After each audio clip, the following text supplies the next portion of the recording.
The joy of cars. So, if you're one of the 3 people that's been following along on the LT1 Trans Am build, I was trying to get this thing fired up for 4th of July weekend, you know, let the bald eagles fly.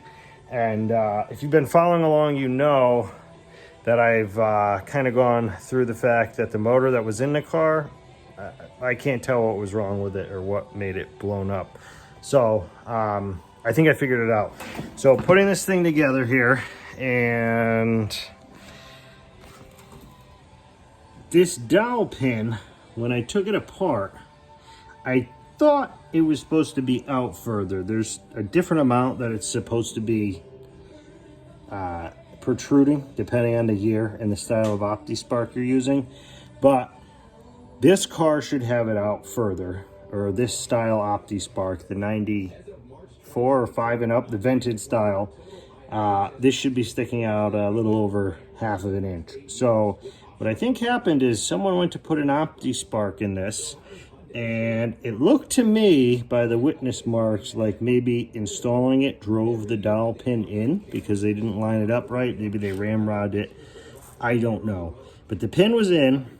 The pin was not engaging the Opti, so the Opti might have been spinning from the cam bolts, but that probably would have retarded the timing by, I don't know exactly how much, but it'd be somewhere between 15 and 25 degrees, it looks like. So it would have run like junk, or maybe they just had it 180 out, or yeah, it could have been, oh, I guess it could have been 120 or 240 degrees out. So maybe they put it in and it just didn't run. I suspect they had it in correctly timed and it was running poorly because the car went through a few owners like every 6 months.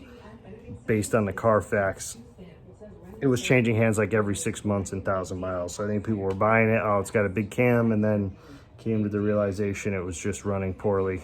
But anyway, I can't get that stupid dowel pin to come out. I ramrodded this motor together last night, and I have to take it back apart because I can't grip that dowel pin enough to pull it out. So nicely sealed oil pan and timing cover have to come back off for me to do that. But anyway, so I'll waste more time here, but figured I'd share.